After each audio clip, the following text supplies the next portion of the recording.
Erev Tov, everyone. It is, let's see, what is it? It's Tuesday night. Tuesday night, it is 8 p.m. here on the east side of the United States, here in the diaspora. I've got a cough drop in my throat, or in my mouth, so I apologize for that. And therefore, Tuesday night, 8 p.m., therefore, it's time for let me start over again. Let's just do that. Erev Tov, everyone. It is 8 p.m. here on the east side of the United States, here in the diaspora. It is Tuesday night, and this is the Maimon Beit Knesset. Therefore, it must be the Rabbis Discuss. Some days, this is live broadcasting, folks. This is the way it happens. Okay, so I want to thank everybody for being here this evening. Donald, Marshall, Richard, others who are watching in the background, those will be coming in pretty soon. Let me bring in my cohort here, Rabbi Ancel, and we'll get his mic going here. And you are on. Erev Tov, everybody, and welcome. It is a very, very interesting subject we're discussing. Yes, it is. I mean, I never expected it to go into two sessions, but that's kind of the way it goes. I mean, you start getting into it, and you find out there's a lot more interesting stuff going on. Just to be upfront with you.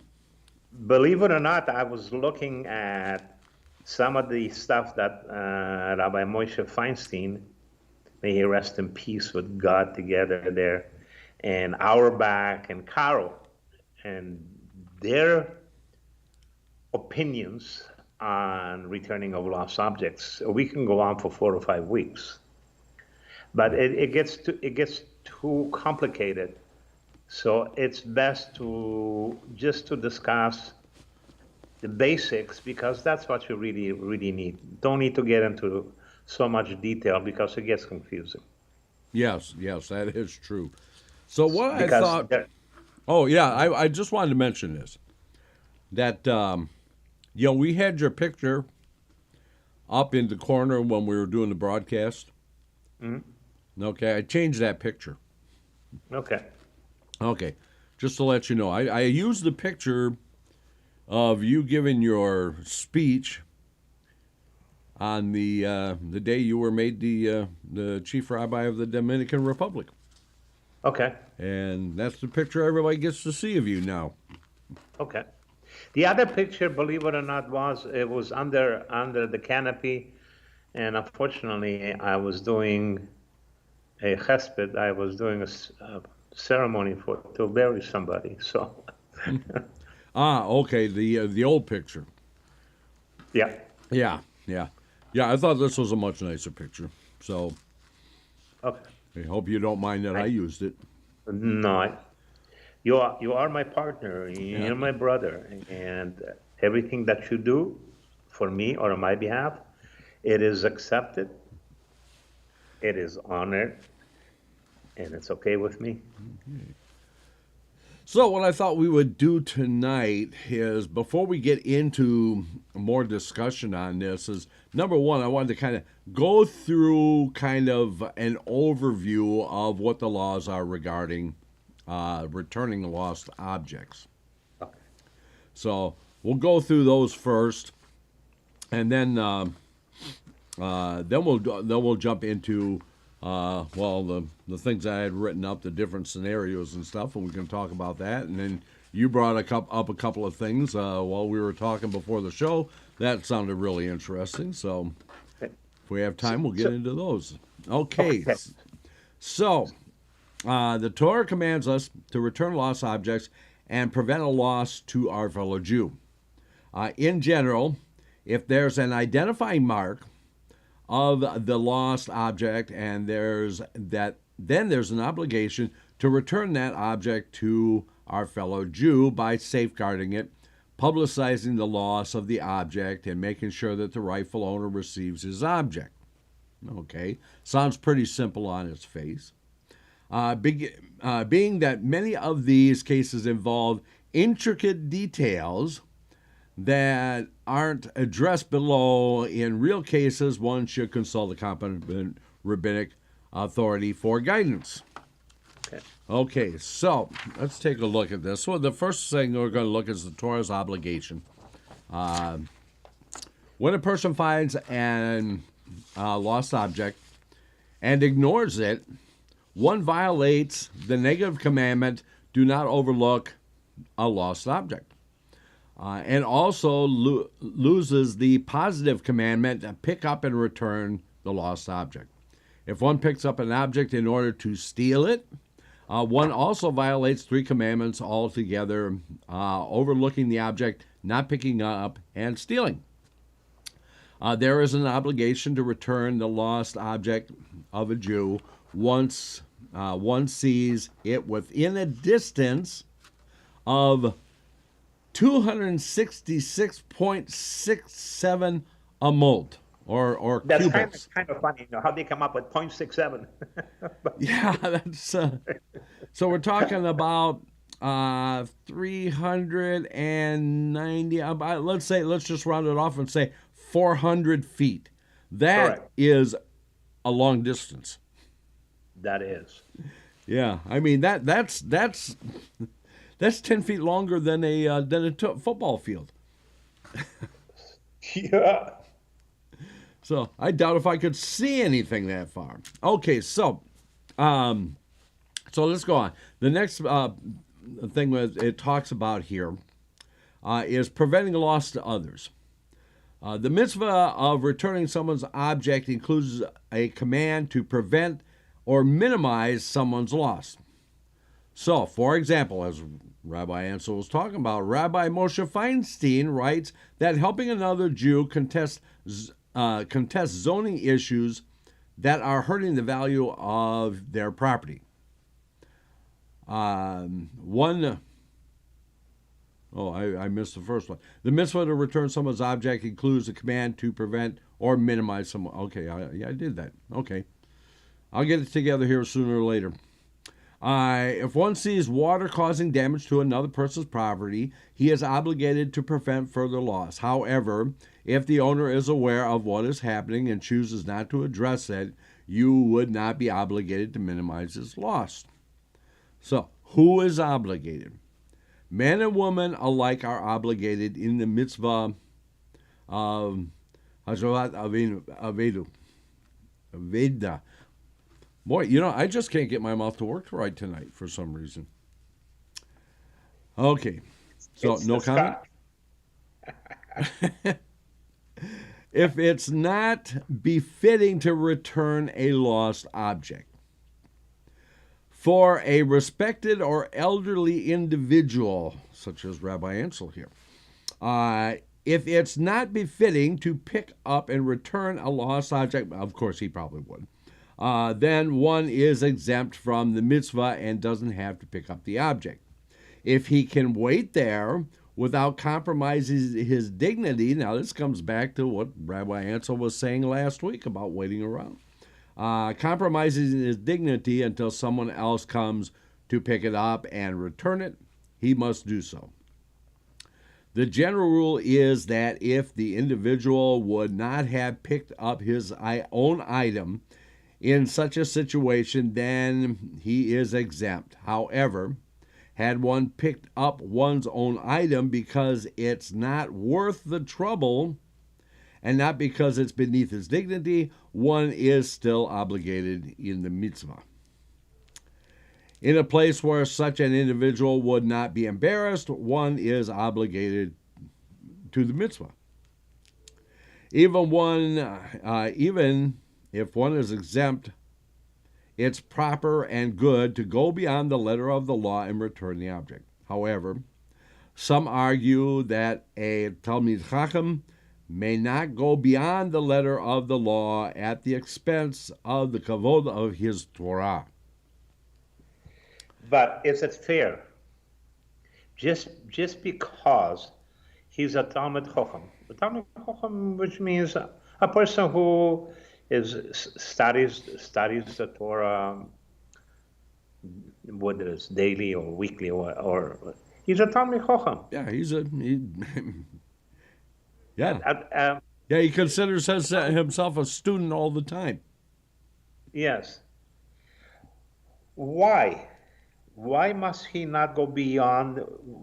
Because he's just as human as me and you. Right, yeah. There's so. I mean, It's it comes off as being haughty, which is another sin. because in one way the Torah says, it says kavod for his Torah because he's studying the Torah, but the Torah is telling you to do the mitzvah. So what he's Right. actually doing is going against the Torah, which is confusing. It Yeah. confuses people. I get the gist of it because Right. to me a Talmid Chacham is yeah, he's a person who studies the Torah, but that doesn't make him better than me or you or anybody else. So I have a slight problem with that. Okay. So a woman is obligated, however, if it's not befitting to pick up such an object, then one is exempt. Okay, so I can kind of understand that one, just because of modesty. Picking up maybe picking it up would be immodest in some way. But here it is. A woman modesty, unless she's wearing a mini skirt, I can see it. But usually a modest woman wouldn't be wearing a mini skirt. Yeah, I she's understand. got to bend over and her shadle is going to fall off. Okay, Shaitan's gonna fall off. Yeah, Okay, being compensated. One may not charge for returning a lost object to its owner, even if returning it takes time and effort. However, if the owner understands that he doesn't have to pay but offers compensation as a token of appreciation, the finder may accept. Okay, now that makes perfect sense. well, while accepting it, you can even accept it as tzedakah. That's true. Yeah. The finder is not required to lose money in order to return another person's item. This includes foregoing saving his own item, including expenses of his own, losing wages, losing potential profit. Okay. And again, I agree with that. Okay. Where was it found? We're finding out a lot about the laws and stuff, and I'm sorry, David has joined us.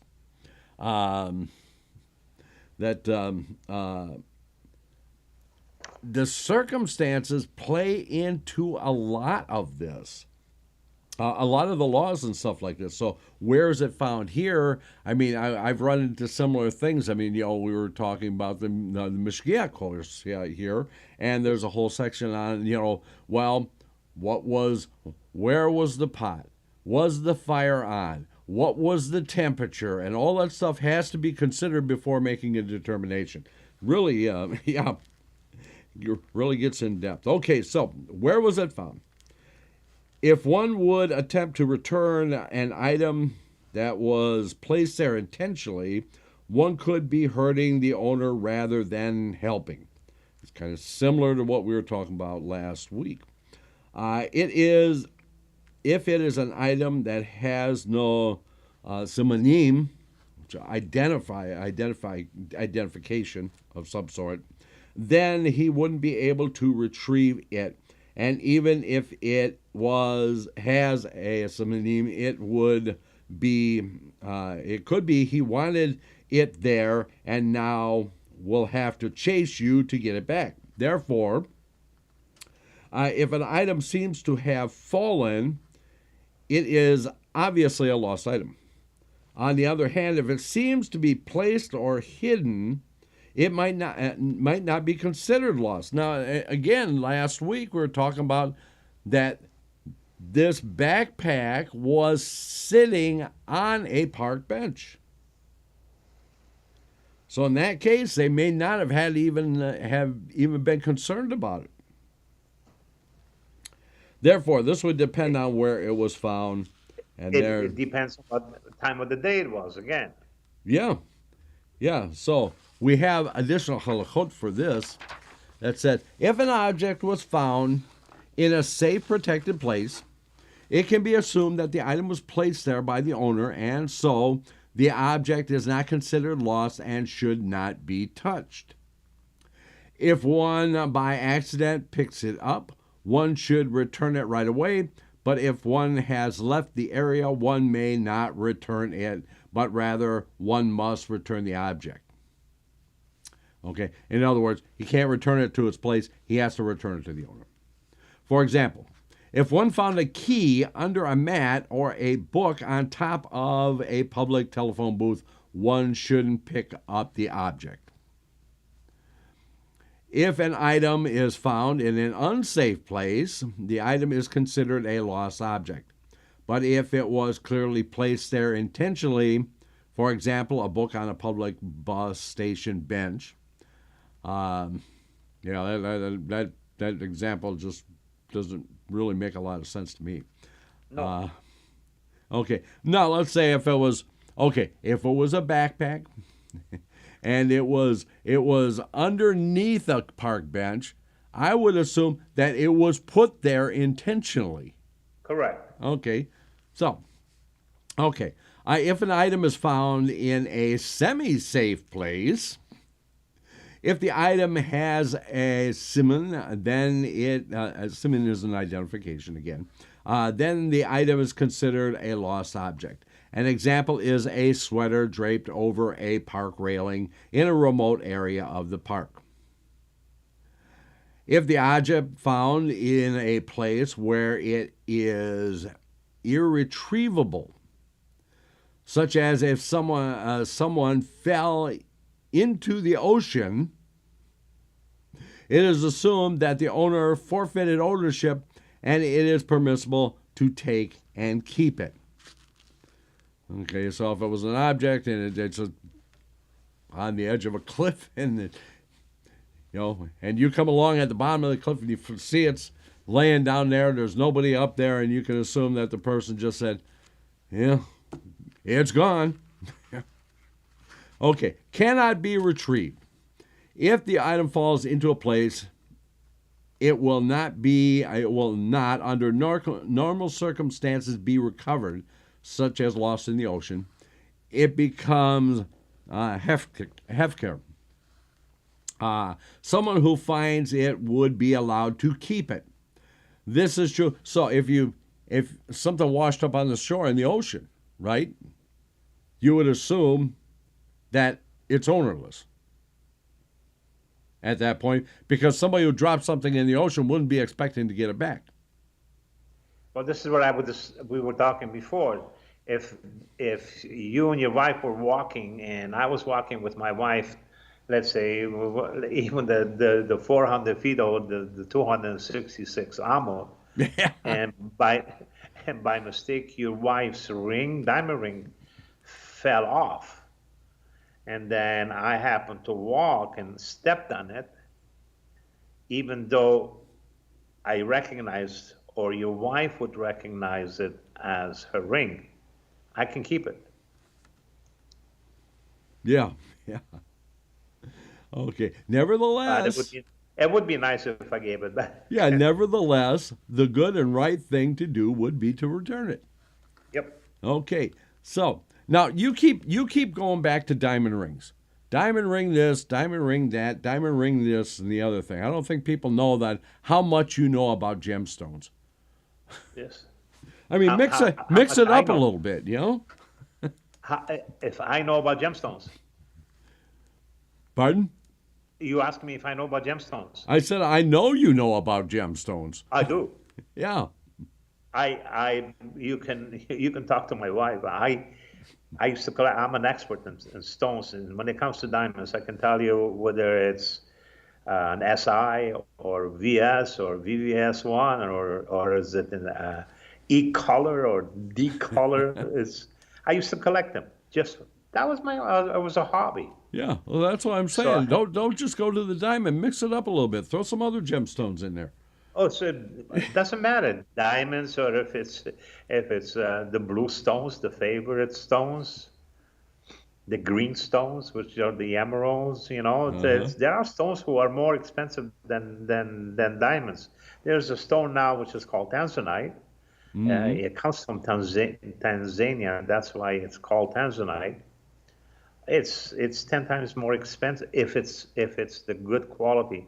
The mine doesn't exist anymore. You cannot mine it because there was a flood and it got flooded, and tanzanite cannot be mined. There's some bad stuff out in the market, which is tanzanite Okay. is a deep Tanzanite deep blue color, just only happens in one place. only one place. Okay, so it's kind of like Petoskey here in Michigan. You can only get Petoskey in Petoskey. It exists nowhere else in the world. So the tanzanite is a very, very deep blue color, but it has red flashes. I do own one, an 8 karat one, which is probably worth around, it depends where, between $30,000 and $50,000. Wow. But when I bought it, I paid $500 because most people, I'm going back now 20, 30, 35 years. Most people said, tanzanite, what's tanzanite? It looks like a sapphire. Sapphire in those days were expensive stones. Yeah. So who bought tanzanite? I did, because I just happened to like the red flashes. And now Hollywood has just gone nuts over that stone. So what if now you're walking down the street and you find, okay, here, go. I did a wedding here in the Dominican. It was one of the wealthiest wedding I ever done, and I felt very much out of place. I prefer 40, 50 people, so I get to know the people. I asked the best man to hand me the 2 rings, and the bride looked at me, and slowly she said, so people wouldn't hear, she said, because we were on the beach and on the sand, she says, Rabbi, please be careful. That diamond ring has 15 carats in stones. So 15 carats, and I could see the ring. That ring probably was worth between $50,000 and $100,000 Yeah. because her diamond ring, that engagement ring, was like 20 carats. So Thing must I have knew. looked like a disco ball. Correct. So now what happens now is I would have dropped it, and we couldn't find it. Oh, wow. So 10 minutes later, the chuppah is finished, and she's passed out, and somebody walks about and finds it. Yeah. What do you do? So, returning objects of great value, I have big problems with that because the Vatican has objects of great value that belongs to many, many yeah. Jews because they were stolen during Nazi Germany. So would they return it? Right. They don't believe in the law of return. They don't. So They haven't yet. So that, okay. So that let's never will. yeah. So let's move on here. Okay. So in an institution, it is appropriate for an administrator of a public establishment, such as in a dormitory or the like, to put up a sign and make an announcement notifying its constituents that objects that have been left there until a certain date may be disposed of. The notice should be displayed prominently. Yeah, that's interesting. Okay, so what items must be returned? We spent a lot of time on this last week. Okay, so worth a peruta. Okay. There isn't a mitzvah to return an object worth less than a peruta, which is a unit of silver. Okay? Right now, a peruta is worth probably right around 3 cents. Okay?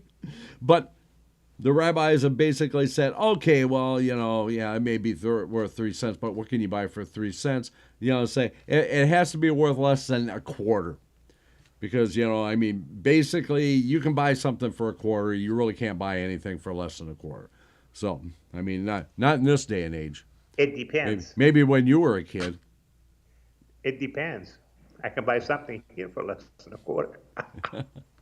Okay, Simca has joined us. Just Good to kidding. see you. Okay, therefore, one who finds such an object may leave it or keep it. Okay. For the purpose of this halakha, in America, one can consider a peruta to be a quarter. Okay, as it's the lowest denomination coin that is usable for buying something. Yeah, it's pretty. It would be pretty hard to find that even today. Okay, forfeiture. Okay, if the owner of an item gives up on ever getting it back, that is considered a forfeiture of the object, and it's permissible to take and keep. That can happen in any one of the following ways. Number one, the owner says explicitly that he has given up hope. This is true even if the item has a simonim.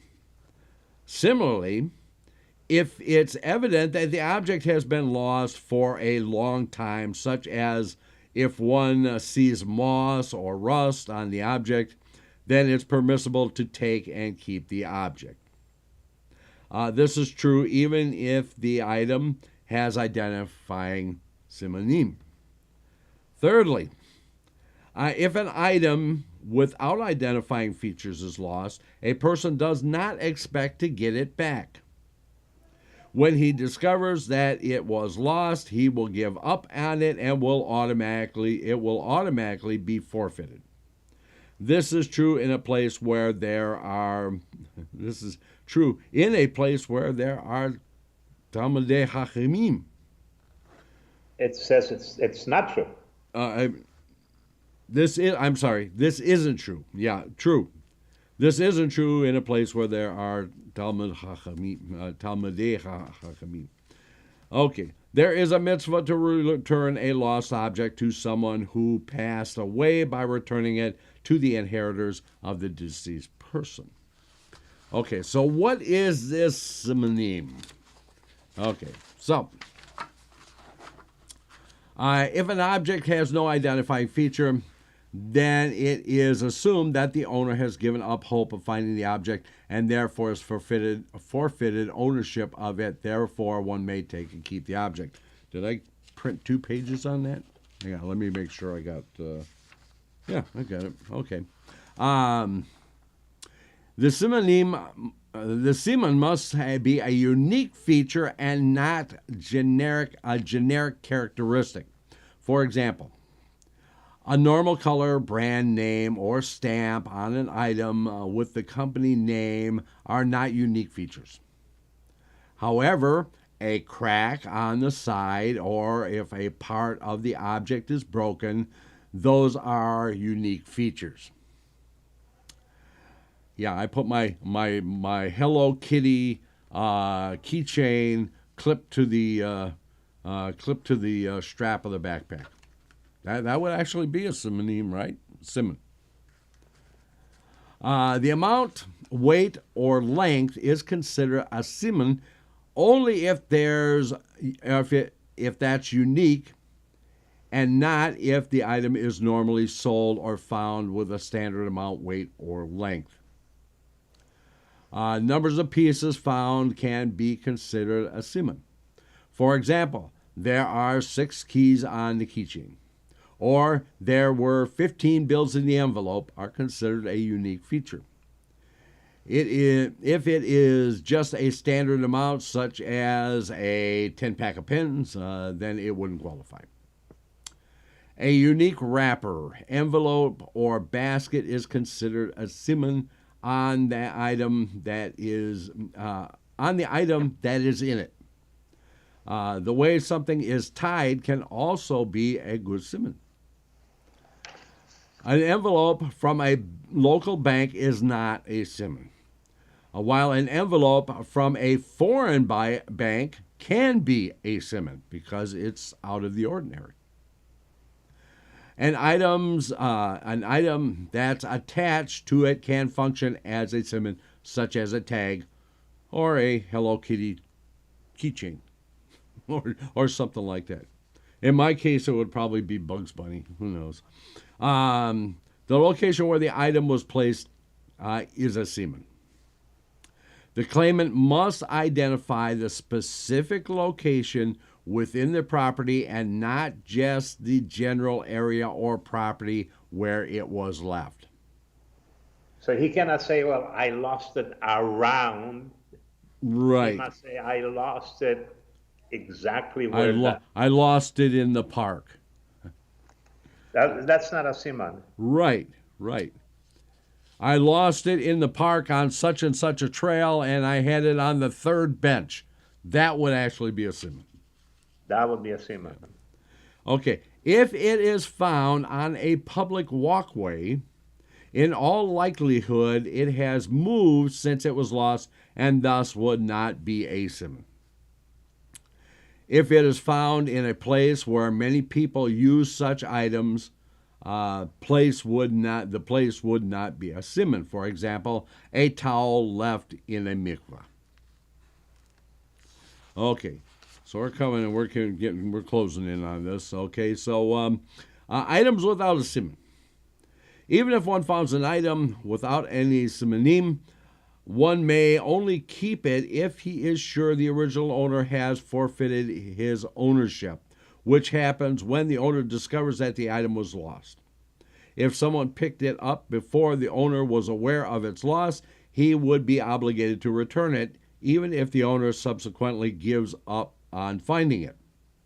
Since he cannot identify the owner, he must keep it until Eliyahu Hanavi comes and tells him whose it is. Well, this is what we had this discussion last week. How long do you actually have to have it? Okay, Soshi has joined us. Good to see you, Shoshi. Okay, let's see. And it gets even more so down here, and then we're going to get a little clarification by Rabbi Feinstein and Auerbach, actually. This is true even if one is not sure whether the owner was aware of the loss or not. If you encounter an item with simanim, but you are not sure if the owner is aware of its loss, some poskim say that the finder doesn't have to pick it up. Others say that the owner must pick it up and hold it until Eliyahu Hanavi comes and discloses who the owner is. Now, Rav Moshe Feinstein explains that holding an item until Eliyahu comes does not literally mean you need to guard it forever, but rather after a long enough time, all three regalim has passed and no one has claimed it, you can write down in a safe notebook the exact value of the item and all its attributes, and then use the item for yourself. If Eliyahu later tells you who the item belonged to based on the attributes and value, then you can pay the original owner. Excuse me. The likelihood of that happening is yeah, there's two chances of that. But you see, Feinstein says if the three main holidays pass, that's long enough. Right. Okay. So there are certain factors which allow one to assume that the owner knows about his loss, and if the object has no simanim, it would be permissible to take. Excuse me. Heavy items, such as a hammer. We presume the owner knows that he lost it because when a heavy item falls, you can sense it. Cash or other valuables, we can assume that the owner realized and forfeited his ownership because people check for it frequently. According to many poskim, this is true even for small amounts of money. If it's evident that the item has been lost for a long time, again, if it's rusty or overgrown with mold, There's no fixed time because each situation and the object differ. One can be sure that the owner would have forfeited ownership. One may take it. So if you find a bike in the bushes and it's all rusty and everything, then you figure that the owner has forfeited it and you can take it. Probably can't use it. Yeah, you may not. Okay. In a place where Talmidei Hakamim are present, one must pick up even an item without simanim and announce it like, excuse me, and announce it like a regular object because Talmid Hakamim, excuse me.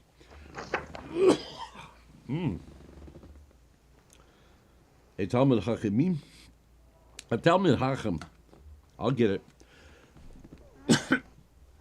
Excuse me.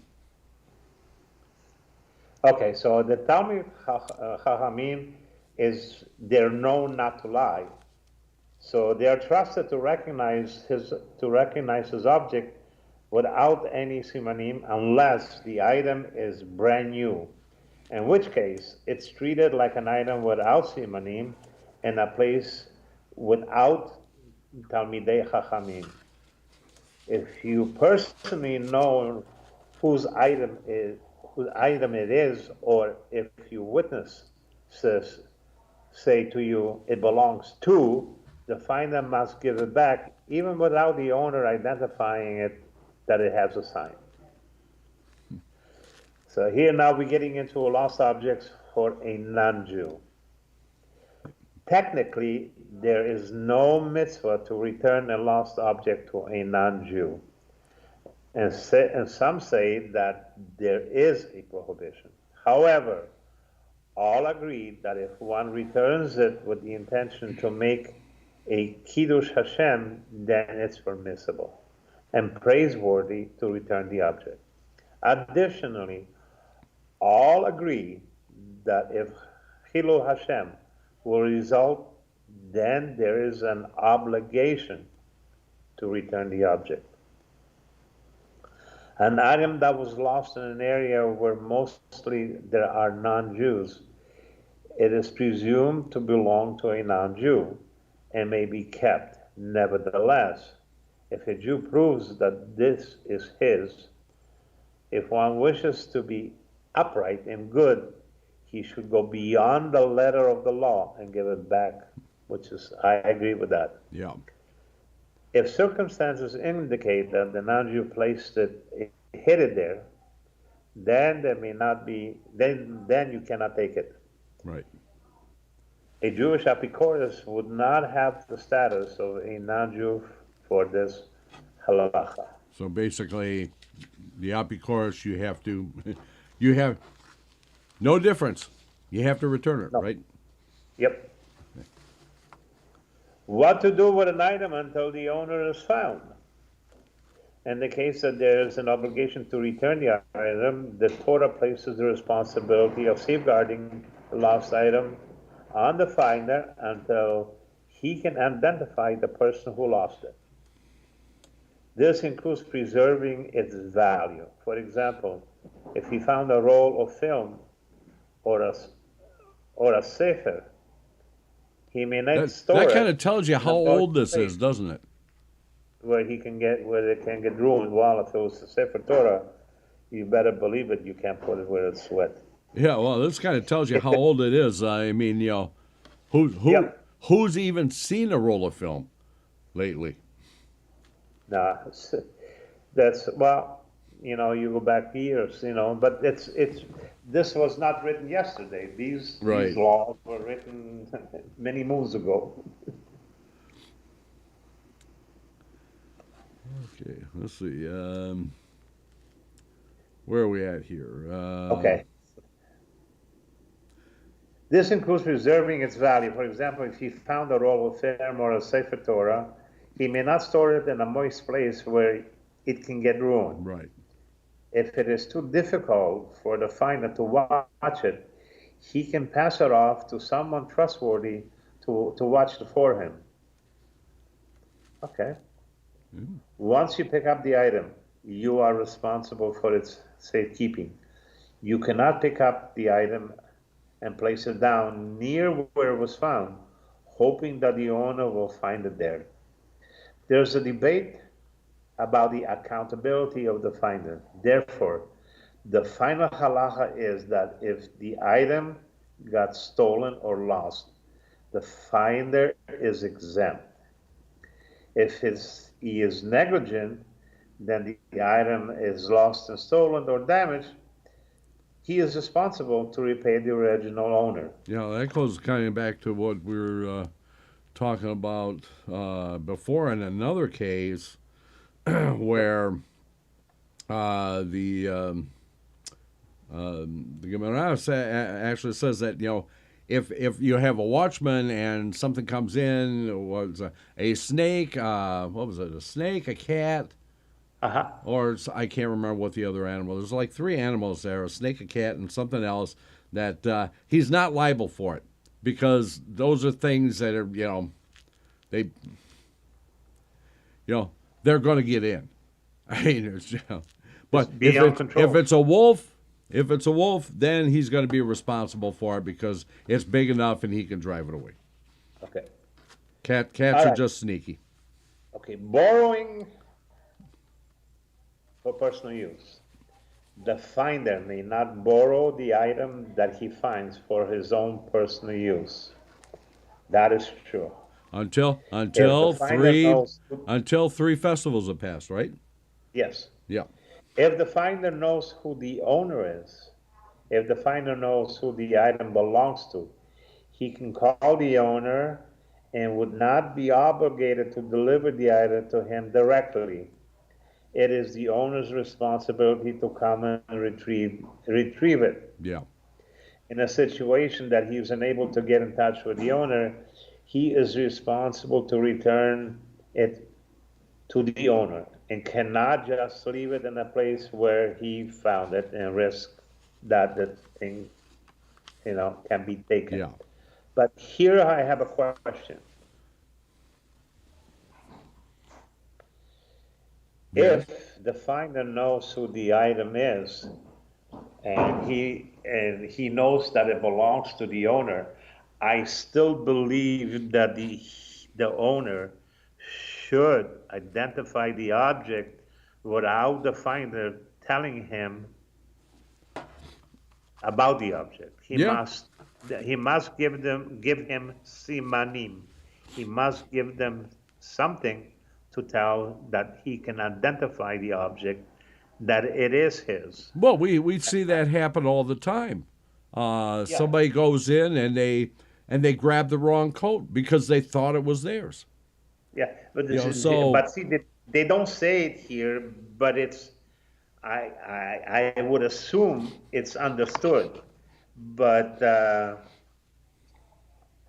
it is, if you find something and I say, you tell me you found my object, and you would be, I would say you would be obligated to say, Ancel, can you identify the object?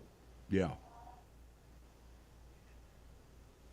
Yeah, I would agree. Well, like I was saying, we see it happen all the time where somebody takes the wrong coat. You see something that you think, you believe that you know who it belongs to, it may not actually belong to them. Yep. So you have to be sure. Otherwise, you have to hang on to it till Eliyahu Hanavi comes.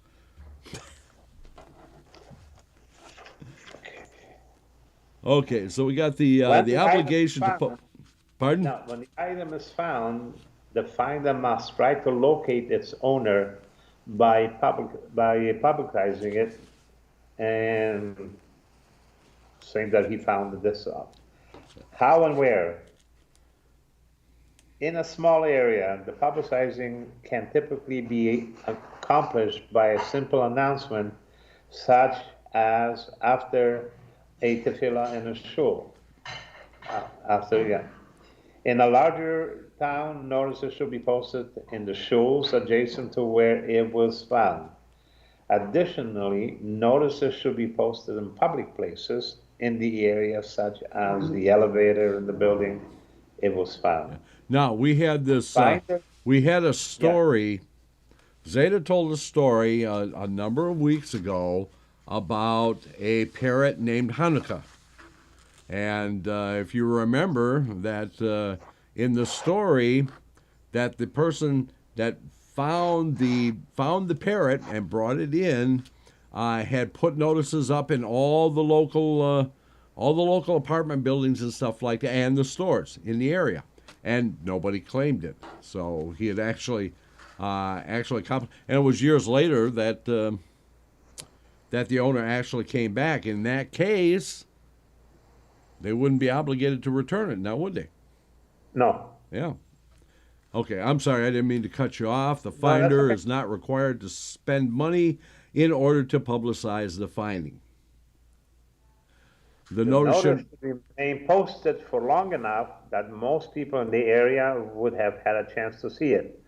It is preferable to leave it up long enough as possible, but not till Mashiach comes. right, yeah. Okay, and so the last one is what to announce right on the notice. The notice should specify the type of item, but not with enough detail to identify the simonim that we would require the owner to identify in order to prove his ownership. And that covers in a nutshell. This is by no means exhaustive. This is just a nutshell of what the requirements are for halakhically for returning an object. Okay, we are at our halfway point, so I'm going to turn your volume down here, Okay. and we are going to take our 6-minute break. And then when we return, we'll get back into some of these scenarios I've kind of put together to see where we come up with. So everybody, stay tuned. We will be back in 6. Let's all go to the lobby. Let's all go to the lobby. Let's all go to the lobby to get ourselves a treat. Delicious things to eat. The popcorn can't be beat. The sparkling drinks are just dandy. The chocolate bars and the candy. So let's all go to the lobby to get ourselves a treat. Let's all go to the lobby to get ourselves a treat. It's intermission time, folks, so hurry, hurry, hurry. Step right over to our refreshment center for the most extravagant array of refreshment goodies ever assembled under one roof. Enjoy breathtaking, mouth-watering goodies, everything from a snack to a delicious full meal. At our refreshment center, you'll find a large variety of goodies to satisfy your hunger, your thirst, or your sweet tooth. So hurry, hurry, hurry. Visit our refreshment center now. The show starts in 5 minutes.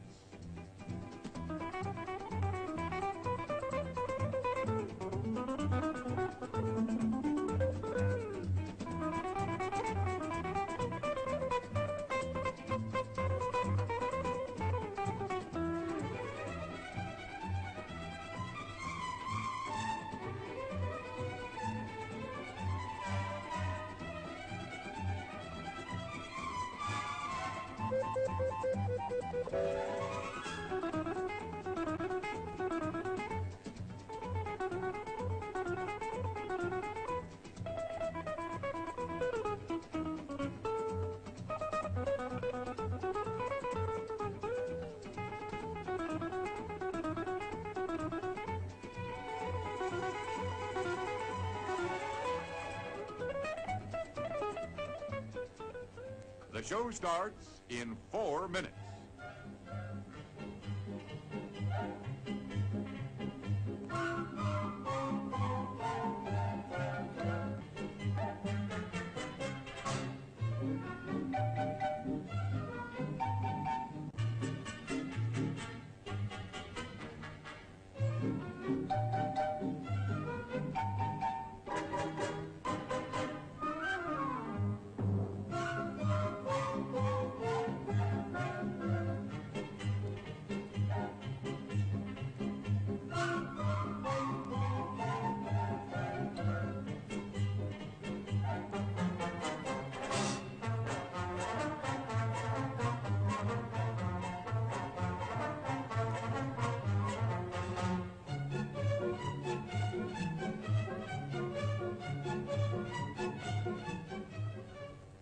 show starts in 3 minutes.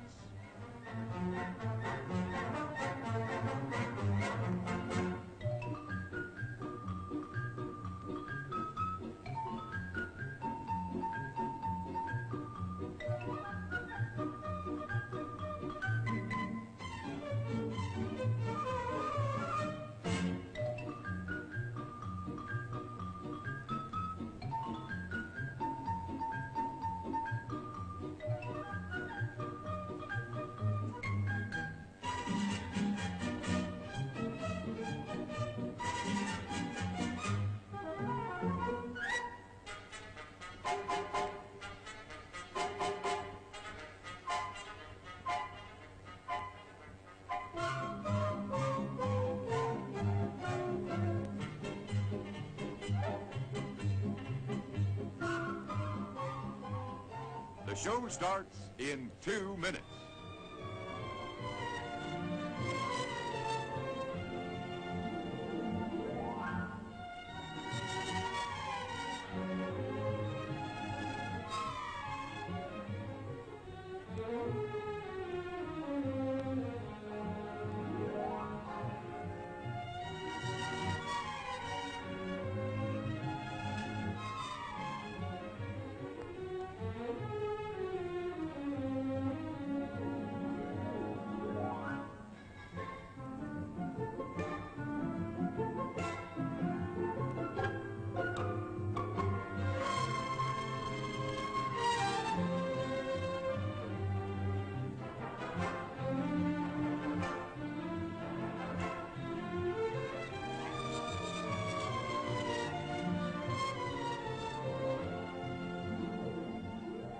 The show starts in 1 minute.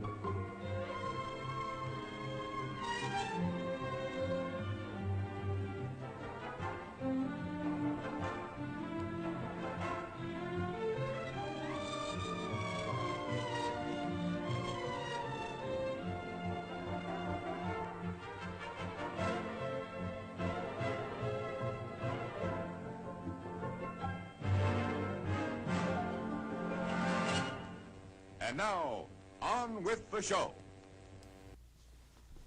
And we are back. Okay, so let me turn that off first, and there we go, and we'll bring Rabbi Ancel. Okay, we're back on now. Okay, so basically what I did is I basically put some scenarios together for us to discuss. And did you want to go through the the Torah, where it's actually called out in the Torah up in this section here? Do we want to go through that, or have we covered that? No, we covered that. Okay. Just let's go to the scenarios. No, but I'm asking if anybody has any questions in the group. Yeah, I've been looking. Let's see. Shoshi says she has a Morty keychain on to clip on items to identify them. Yeah, it's a simon. It is, but if I find it, I would still ask her, what are the simons, to tell me if it's yours. Yeah. You must tell me. She must identify the object, and if it has a sign, she will say, okay, it's got this and this and this, and there's 4 keys or 5 keys, and there's a door opener or whatever. Yeah, then you return it without any hesitation. Yeah. You're not allowed to keep it. Okay, so let me pose these to you. Okay. Since I wrote them up, Yeah. So, okay, so I put a number of scenarios together for us to discuss. Okay, so the first one is, and this is based on what we read last week. Okay, so you find a bag. When you check it, you find extra material, Christian material in it. Such Find what? Christian materials in it. Oh, okay. Okay, so since the Torah forbids possession of idolatrous objects, is the Jew obligated to return it? You're asking me. Yes. Oh. If I find a bag that has Christian materials in it, and since the Torah forbids possession of idolatrous objects, is the Jew obligated to return it? No.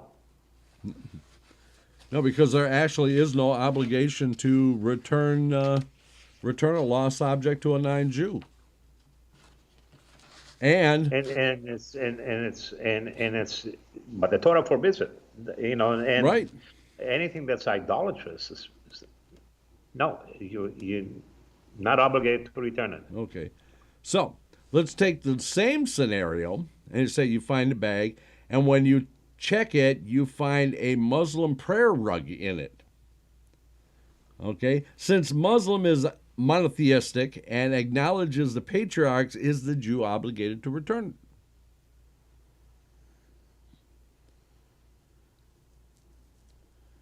Yes. Yeah.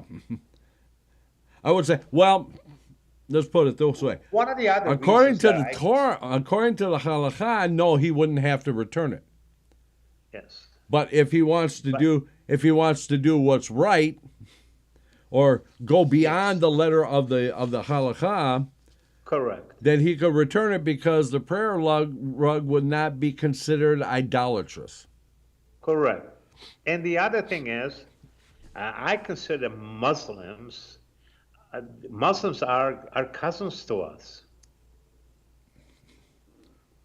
Right. I mean, they believe in one God and only one God, and they acknowledge all the patriarchs.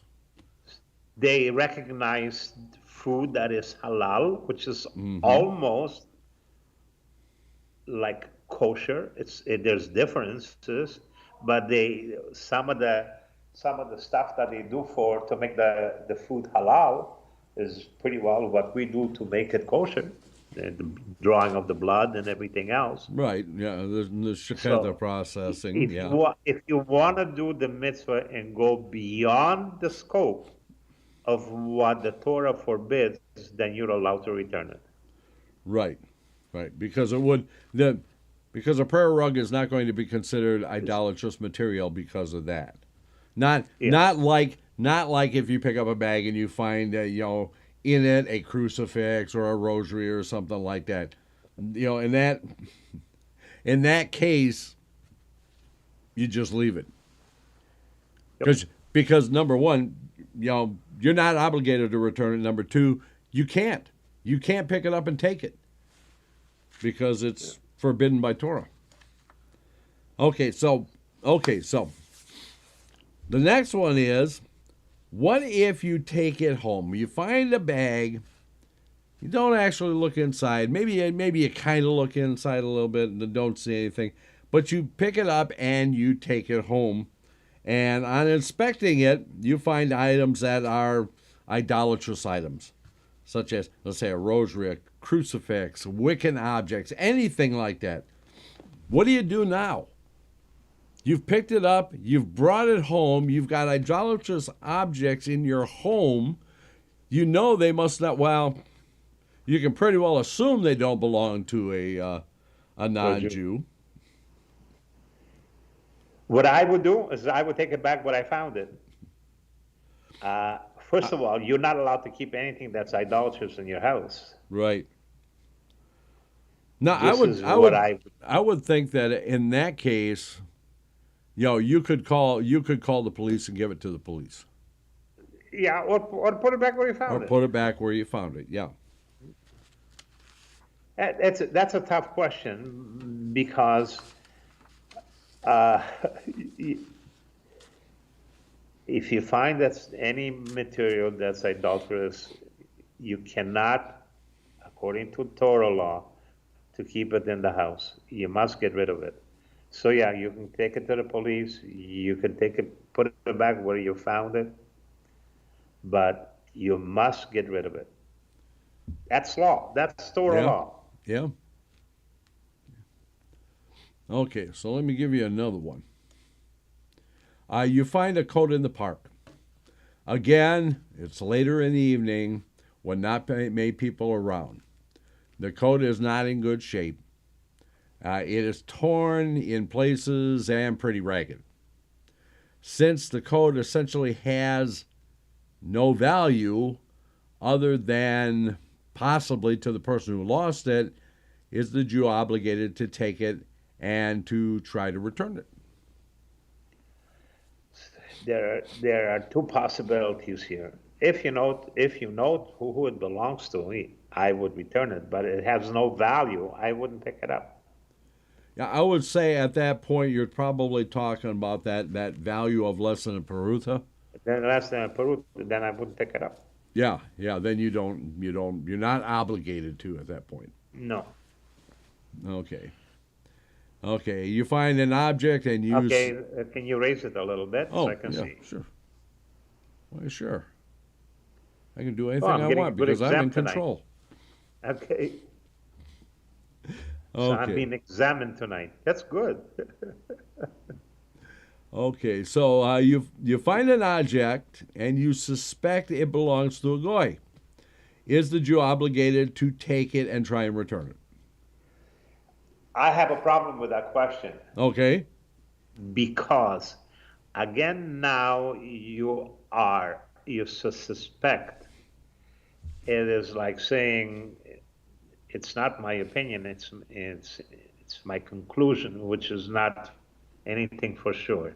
You find an object, That's exactly why I use the term suspect in there. yeah. If you find an object and you suspect it belongs to a goy, is the Jew obligated to take it and try to return it? Question: How do you decide that it is suspect? Well, let's say it If was. If there's a seaman that it belongs to a goy, I wouldn't pick it up. Okay. But what? Okay, If so I'll give you a scenario. I put suspect in there specifically for a reason. It wasn't intended to be a gotcha, but it was. No, that's fine. Yeah, it was intended to be okay. This is a suspect. This is inference. It is not fact. Okay, Yes, so that's what I'm saying. okay, so if I suspect it belongs to a goy, okay, let's say it's it's in an area that is, we don't find a lot of Jews in that area. So you don't pick it up. Okay. Is the Jew obligated to take it and try to return it? No. If it is in a section where it's mostly going, no. Or let's say you found it on a bench which is next to a church. Right. Are you obligated? No. No, at that Because we were point you looking. you could probably be safe to assume that it probably wasn't a Jew that was sitting on the bench out in front of the church. Yeah. Wouldn't make a lot of sense for him to do so. Okay. The next one. Once you find an object and the owner has not claimed it, how long is the Jew required to hold on to the object? Well, we were talking about the 3 holidays. Right. Or until Eliyahu Hanavi comes. Well, like I said, chances of that happening is. Yeah, you can never tell. Ah. Yeah, you might get 2 holidays and he might come. Yeah. So, it's going to be an either or. It would be a pleasant surprise. It would be. Yes. Okay, so it'd be an either or until Eliyahu Hanavi comes, or until we've passed three major holidays. Well, Okay, so, I believe that Feinstein had a better idea. yeah, I do too. I like the way he's made that determination. Okay, so once you get past that period, uh, you know, you can. What do you do with it? I mean, Keep it. okay. Now, according to Feinstein, now he said that you would have to write down the information someplace. Yes, you write down the information, the value, what it looks like, so then when Moshiach comes, he can identify it and you can give it back. Okay. But the other way, if the three holidays have passed, Feinstein says you can keep it. I don't know why they picked the time for Moshiach, because you could say ad infinitum. Right, but I mean, that's actually a correct statement by the way the Torah is written. Yes. Now that actually comes to another point. Now, if we take all the laws as they are written in the Torah, you couldn't perform any of them. You got big problems. Yeah, I mean that's why that kind of proves the Talmud, because there's no way to actually correctly perform any mitzvah or mitzvot in the Torah based on the way it's written in the Torah. 100% right. This is why I always said what makes Judaism and Jewish law better than any other one is that you can bend it, but you cannot break it. So therefore, there are poskim that looked at these things and they said, can we be lenient to a point? Yes. Which allows us to be able to do these laws, because otherwise you are like being put into a jail and you cannot move. So yes. Well, it's like it's the famous one. It's always the one that I always fall back on, which is the Day of Atonement. Yes. In the Torah it says you will afflict your soul. What does that mean? What does that actually mean? How do you afflict your soul? We actually have to have the Talmud and the Shulchan Aruch and the Kitzur Shulchan Aruch to actually tell us what that actually means, and that all comes from the Talmud. Yeah, it explains, because to a layperson that wouldn't mean anything because he would know. So, yes, I believe that Feinstein and Auerbach, which is my favorite, and Caro, who wrote the Shulchan Aruch, Ovadia, chief rabbi of Israel, they were able to look at the Torah and the Torah law, and they say, is there a place where we can be lenient? Is there a place where we can make it easier for people to understand and follow the mitzvah and not break it? Right. And this is what makes Jewish law so nice. Because if you go to Catholic law, you break it, oh my God, it's it's like I live in the Dominican Republic. 80% of Dominicans never marry. They live together, they have children together, they die, but they never get married. But Catholic law says that if you live with somebody, you're not married by the church. Right. You're excommunicated. You got no choice. That's it. Yeah. But you take a look at the flag of the Dominican. It's the only flag in the world that has a Bible on it, which kind of flips me out because most of them don't follow it. Huh? So this is why Jewish law is, for me, is the most interesting and most acceptable law that there is. Okay, so here's the last of the questions that I put together. If Okay, I the can't see it. okay, yeah, you can. It's right here. Oh, okay. If Okay. the owner, If the owner does not claim the object, may the finder make use of it until the owner comes to claim it. no, you cannot use something that you found.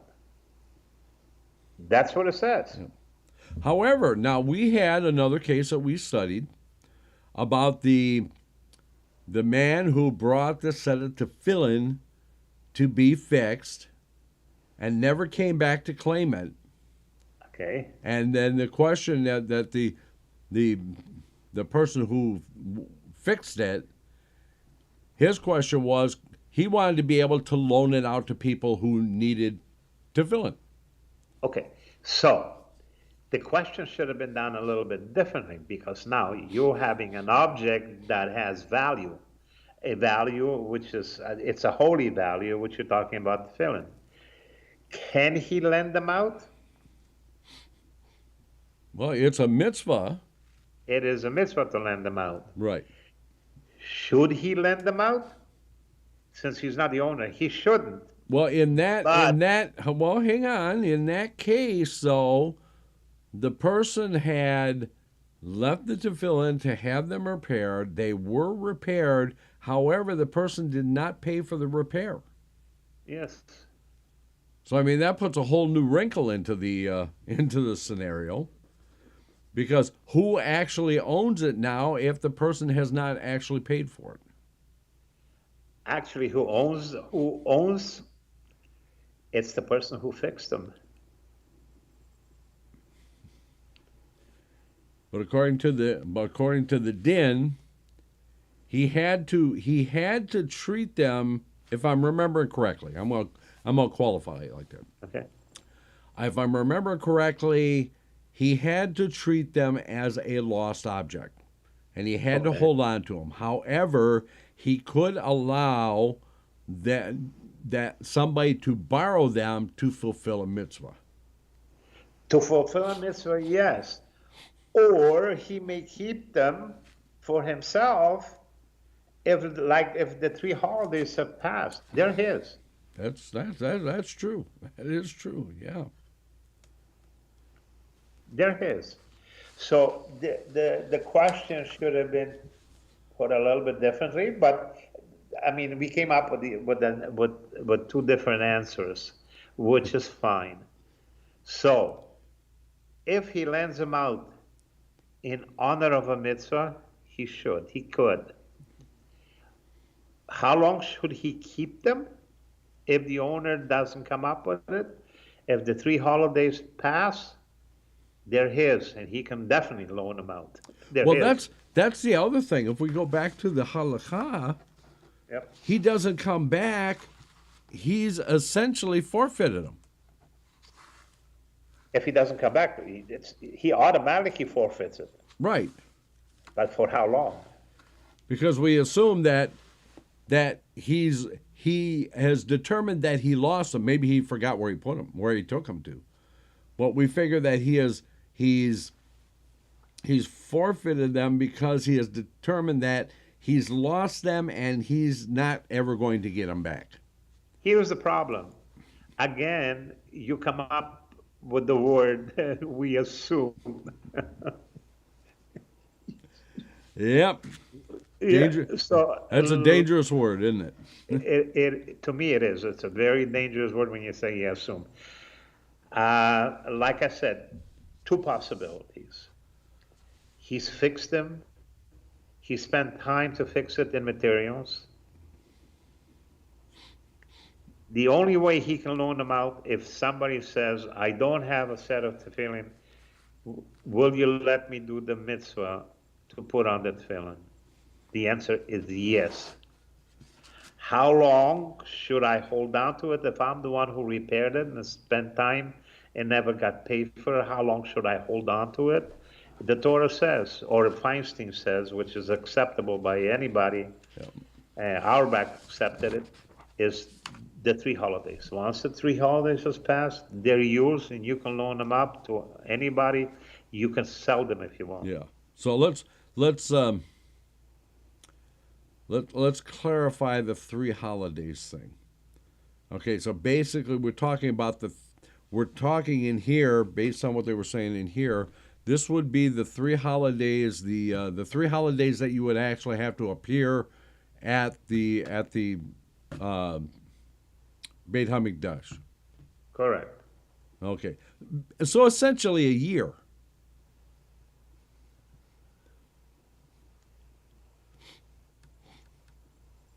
True? I'm sorry? So I would say essentially it would be a year. Correct. Because the three traveling holidays spread out through the year, so it's and not quite a year. about 9 months. Well, till Rosh Hashanah. Yeah. So Rosh Hashanah, Sukkot, and Pesach, right? And Pesach. Yeah. So the 3 traveling holidays. So, yeah, about 9 It is months. about 9 months. Yeah.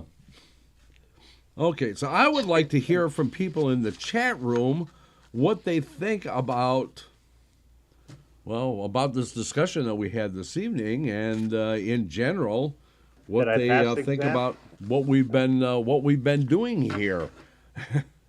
Did I pass the exam? Yeah. Well, I think it was Well, to you see if still both got of us that could top. figure it out. Yeah. I mean, I was just coming up with the questions. It wasn't that I knew the answer. It was I was just coming up. no. I'm good at coming up with questions. Perfectly fine. I'm glad you did.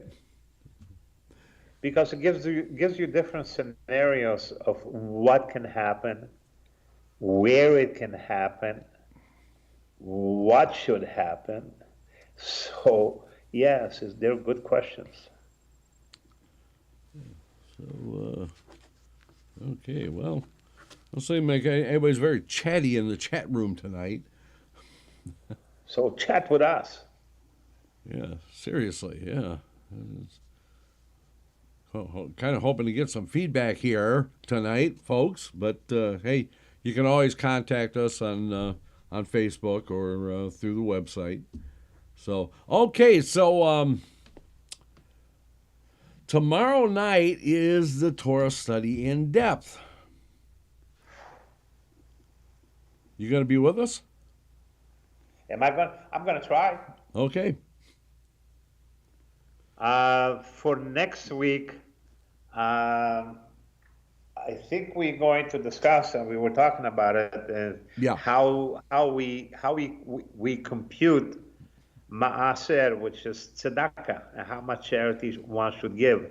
And this is a very, very, very interesting subject that I am very, very familiar with, and I think people would enjoy it. I do too, because I thought, when I saw the case, when I read the case, I said, this is absolutely fascinating, because there was stuff in there that I hadn't even thought of. As far as when and how and what counts and what doesn't count and stuff like that. And I was going, wow, this would be a really interesting discussion. You're basically filling out the 1040 or a business tax return, and what is considered income for tzedakah, what you can deduct. It is complicated, but it's an interesting thing for people to know, especially. Yeah, when there's actually some Auerbach says one thing, and Feinstein actually says another thing about it. Yes. Yeah. And especially when it comes to inheritance, when somebody passes away, is that considered income to you? And do you have to calculate tzedakah on that. There's so many different things, scenarios. Uh, it is amazing. It will be interesting to somebody who has a little bit of background on it. You know, Yeah. uh, can you deduct cost of living from tzedakah from your income? You Oh, cannot. yeah. But there are so many things you can, and there's so many things you cannot. Well, yeah, that actually brings up some interesting, even more interesting things. Is about what about inflation? Inflation. You know, Yeah. you calculate your maser at the beginning of the year. What happens with when inflation goes like it's going right now? Yeah. What about your 401k? Is it considered as Yeah. part of income for master? You know, there's so many different things. Like I said, you have to be Jewish and you have to be a tax accountant. Yeah, yeah. So it would be interesting for people to know. I don't know if they're interested, but Well, we'll find out next week. okay. We'll see how many turn up for the discussion. But yeah, Richard says it's extremely interesting, and yeah, we'll go with that. And we are at the end of our time. I'm going to turn your volume down here, and then I'm going to sign out, and I'll be right back to you. Okay, so let's go ahead and turn that off. I want to thank everybody for being here tonight. I hope you are enjoying these sessions. If you have any ideas or questions or something like that you want us to discuss, get a hold of us on Facebook or through the website. Let us know what you want to discuss, and we'll see what we can do about it. Don't forget, tomorrow night is the Torah Study in Depth with yours truly, and hopefully Rabbi Ancel will be with us. And Friday night is Kabbalat and Mariv Shabbat service, and Shabbat morning at 10 a.m. is Shachrit and Musaf. And then Monday night, again, is Zeta Story Corner. And right back here again, God willing, Tuesday night for the Rabbis Discuss, when we'll be talking about Maaser. So thank you all for being here, and until next time, we will simply say, Laila Tov.